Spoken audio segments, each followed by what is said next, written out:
Bom dia, Luiz Eduardo, tudo bem? Bom dia, Regina. Tudo bem? E você, como é que tá? Mário Vitor, prazer rever Prazer você. também. Tudo bem. Eu sei que houve um engano aí, você se enganou em relação ao horário, mas não tem importância. A gente vai aproveitar a sua vinda aqui. Muito obrigada por ter vindo. Imagina. Já te apresentei aqui para o nosso público, escritor, antropólogo, cientista político, ex-secretário nacional de Segurança Pública, autor de muitos livros, mais de 26 livros, né, e que agora está lançando esse romance super interessante, Crânio de Vidro do Selvagem Digital, né, que tem um ambiente assim onde os personagens transitam por um mundo em ruínas, e o livro mistura memórias, aventuras, incertezas, sobretudo incertezas sobre o futuro do mundo, né, Luiz Eduardo?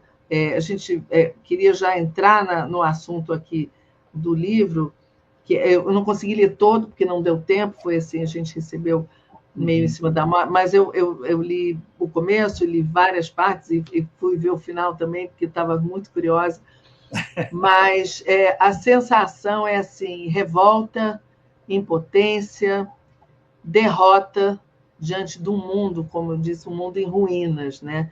Mas o interessante, principalmente ali no começo, é que, primeiro, que você o narrador, né? Eu digo você porque eu reconheço ali você em muitas coisas. O narrador vai se apresentando para o leitor, conforme ele vai dizendo, encontrei o fulano na palestra que eu fazia tal, ou no assunto em debate no lugar tal.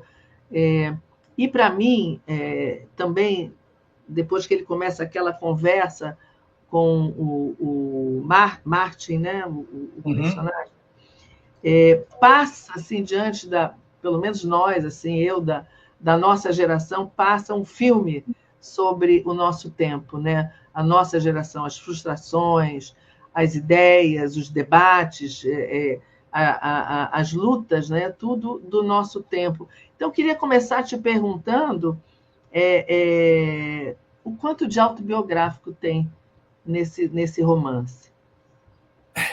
Pois é, Regina, é uma resposta, no fundo, para ser sincero, intelectualmente honesto, é uma resposta impossível. Você sabe bem que é impossível, porque tudo que a gente faz traz tanto de nós, por mais que haja filtros e tentativas de controle racional, em que a cognição opera, em que a gente submete o fluxo criativo a todo tipo de seleção, e essa seleção tem a ver com as opções estéticas, enfim, com tudo aquilo que é consciente no nosso ofício de escrever, mas tudo acaba carregando muito de nós, né? Da nossa história, da memória e também dos sentimentos, e nós estamos implicados naquilo que escrevemos. Eu penso assim, por mais que haja essa tentativa de separação. Então é muito difícil dizer com precisão, né, até onde vai, mas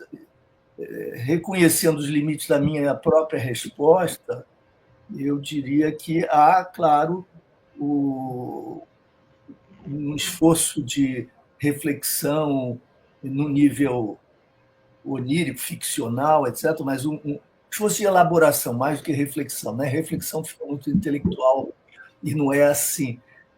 Mas há uma tentativa de elaboração da própria história de luta política, daquilo que a experiência da clandestinidade na resistência à ditadura trouxe como marca matricial fundadora do que eu sou ou posso ser na minha trajetória. E, por outro lado, a ficção permite alguma coisa que talvez só ela e, de fato, os sonhos e aquilo que vem do inconsciente propicia, né? Que é que os lados sombrios da gente também tenham lugar e que haja uma arena, um teatro, digamos assim, em que as vozes opostas e contraditórias e que os elementos contraditórios da nossa personalidade, do nosso itinerário existencial possam emergir e se confrontar, né? Eu acho que, então, esse encontro que você menciona, que está logo na abertura do romance, né, com o Martin Laus, que é um personagem que vem do passado, que foi companheiro, camarada de luta política, de militância, e que desapareceu num certo momento, e todos sabíamos que não tinha sido preso. Então, é um desaparecimento autoprovocado, por assim dizer, e havia todo tipo de especulação na comunidade dos amigos, dos companheiros, dos que o conheciam, havia toda uma especulação. Ele se separou da esposa, não tinha filhos, saiu, desapareceu talvez do país, o que terá acontecido com ele? Alguns diziam que ele teria pirado, né? Ou teria sofrido alguma doença e o destino era absolutamente ignorado. Tudo isso gerando tristeza de início, esforços de procura, mas logo foram frustrados os esforços de procura porque os sinais eram de que ele não queria ser encontrado, ele não estava precisando de ajuda, ele queria um tempo, um espaço para reconfigurar a sua própria vida, sua própria identidade. Então, essa tinha sido uma pessoa, uma amizade que ficara assim no passado, né? Como cercado de interrogações, e reaparece em 2013, no meio dos tumultos das manifestações e dos debates públicos, que eram desdobramentos das ruas, né? De manifestações se desdobravam nos debates públicos na universidade e em outros lugares, outras instituições, e em meio àquele convulsionar da realidade que estava sendo profundamente abalada, né? Há esse reencontro, e o reencontro que é testado, ensaiado, finalmente se dá num apartamento pequenininho em que o Martin está, e eles têm de recuperar muito tempo de vida perdida, né, de distância, numa conversa que é enigmática e é imprecisa, e que vai enovelando, envolvendo o narrador, o protagonista narrador, e que começa aos poucos a se confundir e trocar posições com o seu interlocutor. E a partir daí a história vai se desdobrando, eles saem para conversar na rua à noite, em Copacabana, vão à praia para continuar a conversa, e uma mulher se aproxima, é uma situação pouco clara, pouco nítida, e depois essa mulher vai conduzir a narrativa, porque ela é uma figura muito interessante, personagem que veio da Bahia e que tem uma história interessantíssima. Essa é a Irene. Irene, né? E ela, então, esse triângulo vai se reproduzindo, se desdobrando até o fim do romance. Isso assim para dar o quadro geral. Eu queria, até vou colocar aqui, olha, a capa do livro, né, que Crânio de Vidro do Selvagem Digital, é a editora, qual é a editora? Brasa. Brasa, editora Brasa. E já tá nas livrarias? Já Olha, é importante buscar no site da editora, que eles estão fazendo as remessas diretamente para os interessados e para as interessadas. Procurar a editora Brasa, por hora, é o melhor meio, o melhor caminho. Mais adiante, o livro chega às livrarias. Ficou bonita a capa, não ficou, Regina? Ficou muito interessante. O que você acha? Tudo a ver, né? Eu acho que ficou muito bonito, a edição ficou muito... Eu fiquei muito satisfeito, muito gratificado. Quando a gente vê a editora pequena, mas tão cuidadosa, tão caprichosa, e que investe tanto na qualidade, isso é muito, muito gratificante.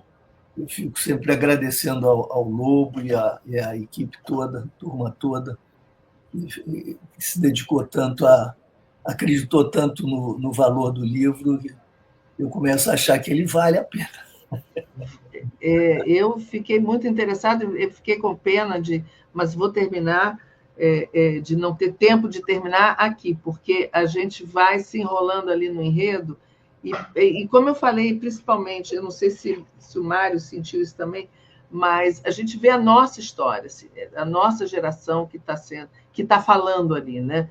Com todas as vozes, né?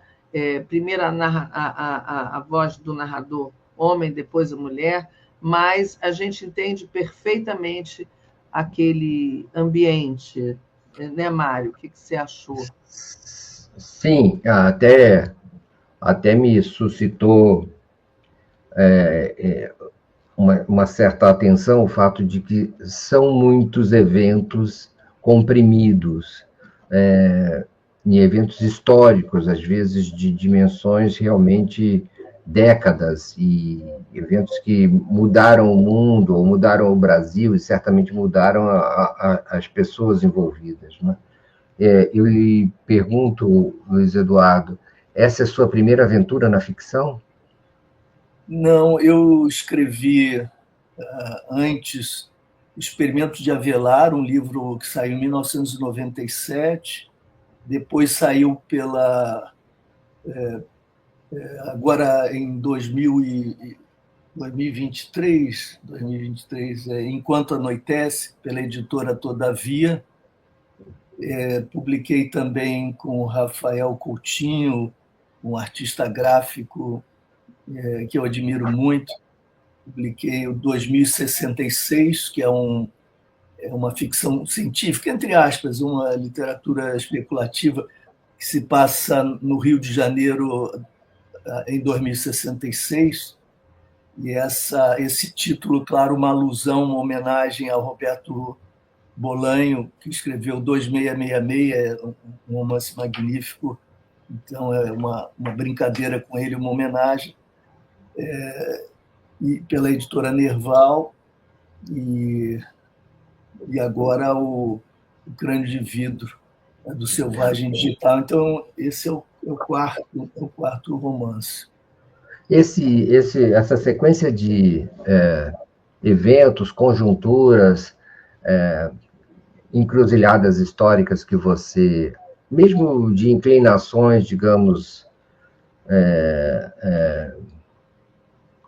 como é que eu posso falar, de costumes ou ações, como, por exemplo, a do Daime, a da ayahuasca. Drogas de poder, né, que chama. Você... como é que você não sucumbe ao contraditório, à discussão, e você tem que usar, eles são elementos usados na sua ficção, mas você não pode se deter muito neles, porque a história precisa andar. Como é que você calibra cada coisa e te dá uma certa vontade de ficar e discutir mais profundamente cada evento desse, que é tão fundamental para a vida dos seus personagens, pelo menos de alguns deles? Uhum. Não, isso é muito interessante, Mário, muito interessante. Talvez seja uma das questões-chave, né? Quando a gente aprofunda e como aprofunda, o risco sempre... Eu me lembro de uma conversa que eu tive quando eu publiquei o primeiro romance, Experimento de Avelar, nos anos 90, e o meu professor e colega Vanderlei Guilherme dos Santos, saudoso mestre, cientista político, o Vanderlei adorava literatura, e quando eu passei para ele o livro, antes até de ser publicado, ele leu, gostou, foi muito generoso, e aí me contou, olha, quando você me entregou, eu fiquei muito cético, eu guardo um certo ceticismo quando colegas das ciências sociais escrevem literatura, porque é mais ou menos inevitável que a gente transporte para a ficção o nosso modo de pensar, o nosso modo de escrever, e isso acaba gerando um lugar que às vezes é interessante, mas muitas vezes acaba não sendo nem literatura, nem sociologia, nem antropologia, e isso não funciona. Se eu espero estar sendo fiel à memória do Vanderlei e ao seu pensamento. ele mesmo ousaria uma ficção mais para o fim da vida. E o Vanderlei tinha gostado disso. Poxa, eu acho que você se livrou do principal risco a que nós somos submetidos nas ciências sociais quando nos aventuramos pela literatura, que é desgarrar-se de fato do universo das ciências sociais e produzir uma matéria de linguagem de outra natureza. Tinha gostado do romance falado isso. Isso, para mim, foi libertador, sabe? Foi uma espécie de bênção do pai, de batismo, e eu confiava muito nele, e isso me estimulou muito a seguir. E, basicamente, você, na sua questão, está dialogando justamente com o grande desafio.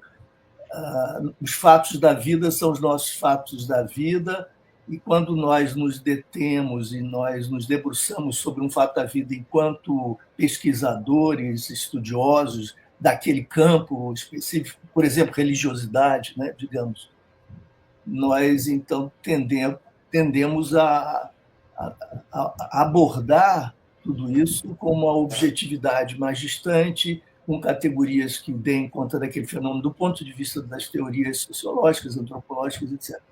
O difícil é falar disso, da experiência, por exemplo, religiosa, do ponto de vista da imersão na experiência, do ponto de vista do personagem que está marcado pela crença, pela fé, o que seja. Isso é, não sei se mais difícil ou mais fácil, mas isso é bem distinto, certamente é diferente, e exige um desapego, digamos assim, uma humildade, um desapego, para que você possa ser parcial e você possa mergulhar naquela experiência sem a defesa, a racionalização a qual nós nos aplicamos quando pensamos, né, do ponto de vista intelectual, com a distância de pesquisador, etc. E é sempre um desafio quando surgem as questões. Por exemplo, não por acaso, Mário, você menciona a ayahuasca, logo no início nós descobrimos que o personagem, Martin Lau, experimentou a ayahuasca, se devota a rituais que envolvem essa planta de origem indígena, amazônica, e viaja à Amazônia regularmente para participar de rituais com a ingestão da ayahuasca, e que isso mudou a sua vida e provocou revisões de sua perspectiva, etc. E aquela experiência é tão forte desse personagem que imanta a interlocução, a interação, que magnetiza a interação com o narrador, de tal maneira que é como se o narrador tivesse sendo, aos poucos, tomado pelos efeitos de alteração de consciência provocados pela ingestão do chá. Embora não tenha tomado, mas ouvindo os relatos, vendo o vídeo que o seu amigo fez e sendo como que convocado a pertencer e participar daquele universo, é como se aquilo tivesse contagiado e ele tomado por algumas reações muito próprias que têm a ver com a sua subjetividade, são sintomas de pânico, de um certo desnorteamento. Ele tem dificuldades, então, em se separar do personagem e da imersão naquela experiência que o assombra, que o assusta. E o personagem continua sendo distinto, o personagem narrador é distinto, diferente, mas vive essa tensão, que deixa de ser só uma tensão de ideias e passa a ser também uma tensão existencial em torno do próprio princípio de realidade e da referência fundamental. Eles vivem um antagonismo.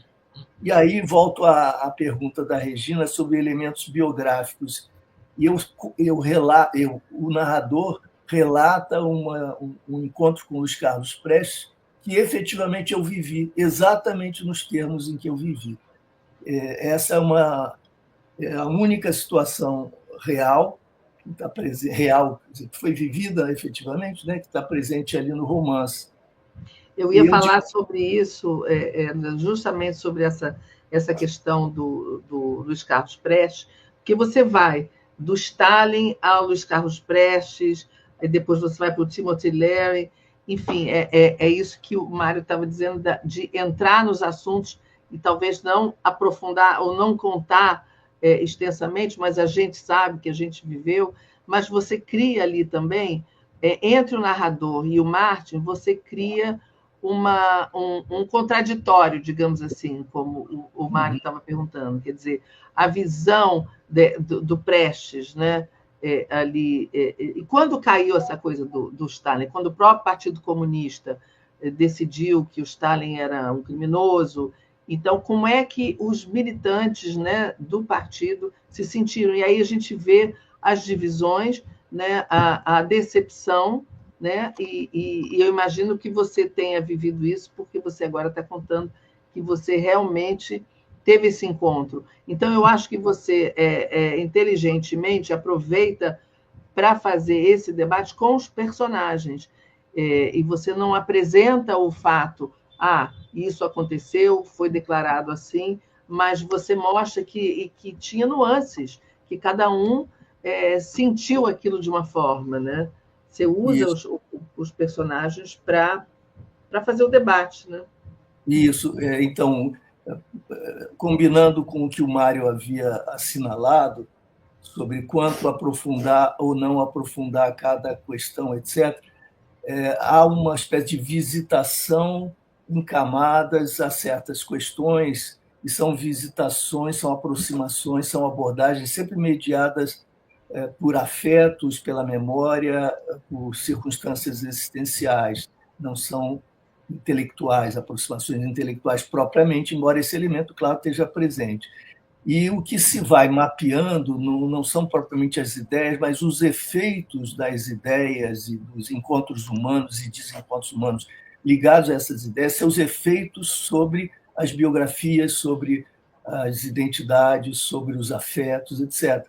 Então, nesse encontro com Prestes, eu acho que, sinteticamente, ali, na própria descrição do encontro, o que importava contar, relatar e compartilhar, do meu ponto de vista, para efeito desse romance, está como que concentrado, com muita energia, de forma concentrada.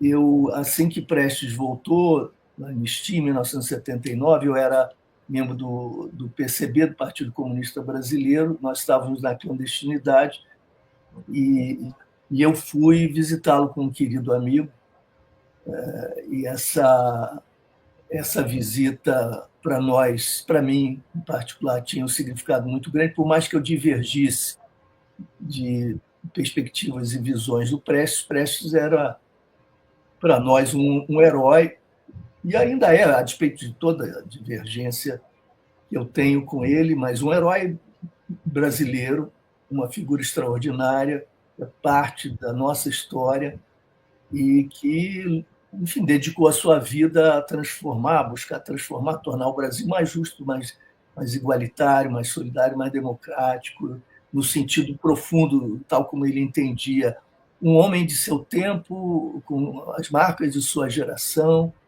formado como militar, com a cabeça positivista da sua época, mas com uma grandeza extraordinária, né? Uma valentia, uma disposição de sacrificar a própria vida em benefício do seu sonho coletivo. A coluna Prestes é a primeira marca dessa trajetória extraordinária do Prestes. Depois ele entraria para o Partido Comunista e se tornaria seu secretário-geral já nos anos 1930 em diante. Mas o encontro, então, era cercado, por mais, repito, que eu já divergisse dele, era cercado por esse carinho, esse respeito e essa disposição nossa, minha, meu amigo, minha em particular, de ouvi-lo. Nós estávamos lá não para ensinar, mas para ouvi-lo. É um homem já, no caso da sua vida, que voltava de mais de 10 anos, se não estou enganado, de exílio, né? E chegava ao Brasil, então, em 1979. Fomos encontrá-lo num apartamento em Botafogo, ele foi muito gentil, nos recebeu e contou várias histórias, entre elas uma da qual eu nunca esqueci, que me marcou profundamente e que eu compartilho no relato do romance, em que ele contava o que foi, aí, Regina, foi exatamente o que você mencionou, ele contava um dos momentos mais difíceis que ele havia passado na Secretaria-Geral do Partido Comunista, quando, em 56, no 20º Congresso do Partido Comunista da União Soviética, tinha havido aquela revisão crítica dos crimes do stalinismo, etc. E ele disse que estava no Brasil e que havia enviado um representante para acompanhar o processo em Moscou e que essa pessoa não se pronunciava, não mandava, porque, claro, 1956, né? Então era muito difícil a comunicação, ainda mais uma comunicação assim distante, e a pessoa não mandava notícias e a imprensa dava as notícias, antecipava sobre os crimes do stalinismo, etc. E havia uma demanda fortíssima da sociedade, dos militantes também, da imprensa, para que o partido se pronunciasse. E o partido apenas, os seus porta-vozes, apenas dizia que aquilo tudo era mentira da imprensa burguesa, era um absurdo, aquilo não existia, que eram calúnias, etc. Mas vivendo uma tensão muito grande, porque não tinha efetivamente notícia. Até que muito tempo depois, já quando estavam esgotadas as justificações explicativas, finalmente voltou o companheiro que tinha viajado, e na reunião então do Comitê Central, o Arruda, que era esse personagem, disse: olha, tudo é verdade, efetivamente foi isso que se passou. E aí o Prestes disse: bom, quando ele disse isso foi quando eu tive a certeza então de que ele era democracia. E era uma coisa espantosa que o Prestes, em 1979, pudesse dizer uma coisa dessa, porque o Arruda tinha dedicado a sua vida também ao partido, tinha sofrido todo tipo de tortura sem jamais trair seus companheiros, foi das pessoas mais resistentes e dedicadas e fiéis. Era uma coisa... Dizer isso desse companheiro era alguma coisa impossível, completamente impossível.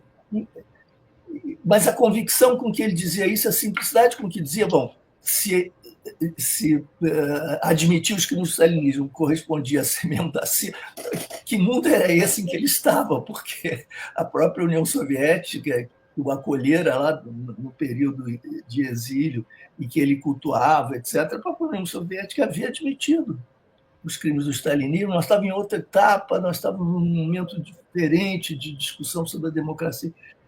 Isso era tão brutal para quem vivia a militância, para quem sabia quem eram os personagens. Isso era alguma coisa tão inadmissível. 23 anos depois do 20º Congresso, que a cabeça do Prestes continuasse a ser aquela, e que o mundo todo caminhava em outras direções, etc., e que ele não fosse capaz de admitir os problemas do stalinismo de forma intensa, profunda. Bom, ali para mim eu não precisava de mais nada, eu já tinha minhas divergências, mas ali ficou claro que havia mundos distintos. Eu já estava preparado para isso, no sentido, não preparado inteiramente, mas preparado assim, intelectualmente, porque essas divergências existiam e foi possível suportar o baque existencial. Mas o meu amigo, aqui no caso do romance, representado pelo Martin Lau, fundiu a cuca, como nós dizíamos nos anos 70. Como se dizia. E é compreensível isso, é compreensível.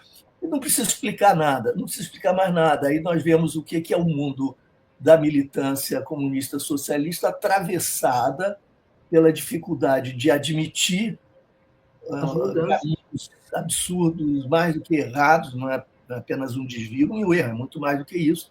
Que mundo é esse que está desmoronando? Por outro lado, como ser fiel aos valores que foram traídos justamente pelos crimes do stalinismo e que devem ser preservados, esses valores, na medida em que eles ainda configuram, do meu ponto de vista, uma utopia desejável, etc. O personagem narrador vai na direção de preservar o que pode ser preservado, o outro personagem explode e radicaliza o seu rompimento com esse campo, não para ir para a direita, se tornar o inimigo das utopias socialistas, mas para buscar outras linguagens, a relação com o mundo, com os outros. E ele faz as experiências místicas, se associa à luta ambiental como uma luta crucial do seu tempo. Isso é uma espécie de... Eu não estou dando conta do conjunto, da constelação, do elenco todo de personagens que no campo progressista, o transgressor, no campo socialista no sentido mais amplo, os personagens que atuam aí e que apontam em direções diferentes. É claro, não é um mapa completo, mas é uma tentativa de elaboração ficcional, afetiva, de biografias que se bifurcam a partir do cisma no campo das esquerdas. Eu não sei se o Mário... Deixa eu só fazer um comentário aqui, trazer um comentário de um internauta aqui, o Felipe Canavese, que ele diz: eu pesquiso documentos de exilados na França e o vocabulário dos anos 70 era de uma esquerda que não falava em democracia. No seu livro se fala muito em neocolonialismo, em fascismo, você tem até uma expressão que é a carnificina do capital, e fala-se também em democracia, mas o que eu percebi é que, eu não sei se a gente pode dar um spoiler aqui e falar do final, você que vai me dizer se eu posso fazer esse comentário. Pode. E aí você fala do personagem que explode, né? E ele explode com uma certa sensação de derrota, né? Porque ele passou a vida ali naquela luta, e aí ele chega no final e diz: lego a vocês um país de canalhas. E aí as cenas vão acontecendo, se fala dos militares, atos terroristas, e a gente foi vendo isso mesmo, né? Não fizemos o que tínhamos que fazer na ditadura, e aí atuamos... quer dizer, é passado naquele momento ali, né, 2013, já fim da ditadura, já com a anistia, mas a gente sente muito do presente nesse tempo aí no livro. E essa última frase, posso falar a última frase? Pode. Ele vai falando de tudo que... Eu posso ler essa carta? É pequenininha. Por favor. Essa é uma carta de um personagem, que é uma espécie de herança que ele deixa, é uma mensagem que o personagem deixa. Não é a mensagem do livro, do romance, mas a sua declaração final. Estamos nos referindo a um personagem. Ele diz: sinto que lhes devo uma explicação. Lego a vocês e sua prole um país de canalhas. Seria fácil lhes pedir desculpas, dizer que me esforcei para evitar, mas a verdade é que fui, sim, responsável. Caí na esparrela de que não havia mais nada a fazer. Caí porque era conveniente. Para não pôr tudo a perder, pus tudo a perder. Não incendiei catedrais, não matei o tirano, não parei o trânsito de todas as cidades como um assassino decente teria feito, não providenciei o desespero dos genocidas, não despedacei o corpo do imperador, não invadi a Casa Grande, não pendurei o senhor pelos pés, não injetei o sangue dos mutilados no coração dos traidores, não calcinei a terra dos violadores, não violei o túmulo dos cínicos, não persegui os torturadores até o inferno, não reparei que a gentileza era lúgubre e cúmplice, não vi o que se podia ver e era demasiado, não quis para mim o horror que é sua herança, não tive coragem de não ser bom, não fiz o trabalho sujo que meu tempo exigia, não quis figurar na galeria dos bárbaros, não quis carregar nos ombros a pilha de cadáveres, não quis o punhal e a dor das mães, não quis o fardo de pulhas abatidos, não pronunciei a palavra maldita, não levei até o fim a exumação da história infectada do Brasil, não infectei com o veneno de minha revolta a alma santa dos delicados. Pois isso aí me pareceu assim, quer dizer, tudo que o fascismo pode fazer, ou que a extrema-direita pode fazer, ou até a extrema-esquerda, no caso, né, você falou tanto do stalinismo, foi o que o personagem não conseguiu fazer por ser, né, por ter outro tipo de valor, outros valores. Né? Mas essa linha final, essa frase que não infectei com veneno da minha revolta a alma dos delicados, é muito... é o resumo. É o resumo disso, dessa frustração de não ser quem você não poderia ser, talvez. Eu diria, Regina, que é a frustração, em certo sentido, de quem, vendo os horrores do capitalismo, do imperialismo, optou sempre por uma saída, digamos, democrática, civilizada, né? E que, no fim da vida, reconsidera tudo isso e pensa que era preciso promover a guerra, era preciso ir à guerra. Nesse sentido, era preciso essa radicalidade da guerra para enfrentar tudo isso, porque as saídas civilizadas e educadas, digamos, aquelas não que funcionaram, né? Acabaram se mostrando débeis, frágeis e cúmplices do status quo. Então, mas você diz que é a perspectiva do personagem, mas você acha que é um livro que é pessimista, que não espera muito do futuro, que tem muito medo do que pode acontecer com tudo que a gente está vendo aqui hoje, trazendo isso para o presente?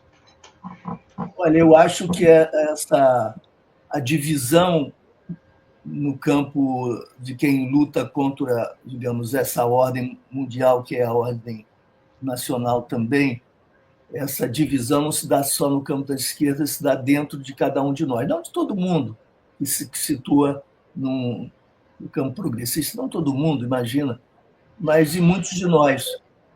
E quem pode dizer que jamais, vendo a barbárie, as desigualdades mais atrozes, o racismo estrutural, essa forma de organização do patriarcalismo, não se sentiu em estado provocado para ir à guerra no sentido simbólico ou no sentido prático, efetivamente.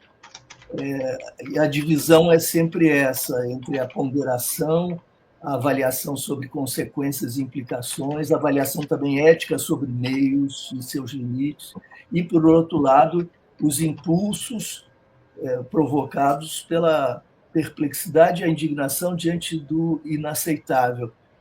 E se trata, então, de alguma maneira, de forma condensada, com a energia possível da literatura, dar conta dessa dupla pulsão que não se resolve e que permanece sendo uma tensão insolúvel, porque marca muito profundamente a divisão. Se tivesse claro que o caminho adotado, o caminho gradualista, respeitando regras, etc., é um caminho que seria, afinal, viável, né? Então nós não teríamos razão para essa divisão e essa tensão. Se, por outro lado, também ficasse claro que o futuro construído coletivamente de uma forma gradual, a partir de regras compartilhadas, seria possível, tampouco haveria nenhum motivo, nenhuma razão para que a indignação pudesse conduzir a conclusões disruptivas, belicistas. A tensão só existe porque não dá para a gente ter nenhuma certeza sobre uma saída ou outra e sobre o que nos aguarda. A tensão é permanente. Isso não significa desistência, uma rendição à impotência, uma rendição ao ceticismo, nada disso. Ao contrário, significa que os que estamos e as que estamos mobilizados por indignação e por revolta, por convicções contra a ordem do capital tal como instalada entre nós, que essa indignação vai ferver sempre diante de aporias e de contradições, porque diante de nós não dá para afirmar com convicção, com certeza, né, o que cada caminho produziria. O que nós sabemos é que não dá para, em nome da impossibilidade de saber, recuar, desistir, renunciar e se tornar imobilista, e, portanto, cúmplice de tudo isso. Isso seria, evidentemente, o pior, seria a aceitação, né, de tudo isso. Eu acho que quem for otimista talvez esteja pensando com o coração, com a paixão. Aliás, Gramsci já disse isso, né? Vale o otimismo da vontade e o pessimismo da razão. Isso é o melhor equilíbrio possível. Então, quem está otimista é porque está desejando um desdobramento mais positivo, e é preciso ter essa fé para dedicar-se à prática e ao esforço de mudança. Mas quem tiver pés no chão dificilmente deixará de reconhecer com pessimismo que o quadro não é nada favorável, seja do ponto de vista da vida no planeta, seja do ponto de vista dos valores que, pelo menos, eu cultuo, né?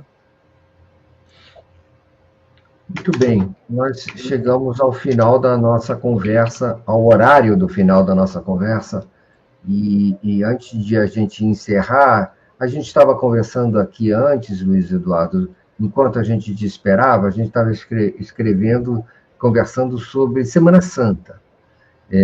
Então, algumas pessoas deixaram mensagens sobre a Semana Santa, eu vou ler a do Manuel Matias, diz: Jesus lavou os pés dos apóstolos como mostra de humildade, e depois mais alguém abaixo vai dizer que ele falava que sobre costumes, né? Quando criança no interior de Santa Catarina não se podia fazer barulho e brincar com a terra nessa época, não é, de semana, brincar com a terra, essa eu não sabia. E já agora, em relação à conversa que nós tivemos, o Felipe Canavese fala: os anos 70 foram anos de virada da gramática da Revolução. É isso, não é, Regina Zappa? É isso. Olha, a gente ainda tinha muita coisa para conversar com você, Luiz Eduardo, mas eu já deixo aqui um convite para você voltar para conversar sobre outras coisas. A gente ia falar também sobre essa PEC da segurança, tudo que está acontecendo, mas, infelizmente, o tempo acabou. Mas fica aqui o convite para você voltar. Parabéns pelo seu livro. Muito obrigado por ter vindo aqui conversar com a gente. Muito sucesso aí para você. Muito interessante, principalmente para mim foi, assim, de ler assim, tudo isso que perpassa a gente, né? Todos esses fatos e esse tempo. Então, até a próxima. Obrigado, Regina. Obrigado a você, ao Mário, e a toda a comunidade que nos acompanha aqui. Espero que gostem também do livro. Um abraço grande. Um abraço para você e para todos. Bom dia, até a próxima. Muito obrigado. Tchau, tchau. Regina, então terminamos. A gente volta na próxima terça-feira, depois da Semana Santa. Aconteça o que acontecer, com mais um Regina Zappa e Mário Vitor. Fiquem agora com a programação da TV 247, não é isso? Estaremos aqui. E um beijo para todo mundo, beijo para você. Bom feriado, Mário. Para você também, vou sair correndo, tá bom? Tchau, tchau. Tá bom, tchau. Um abraço para todo mundo, obrigado pela audiência. Tchau.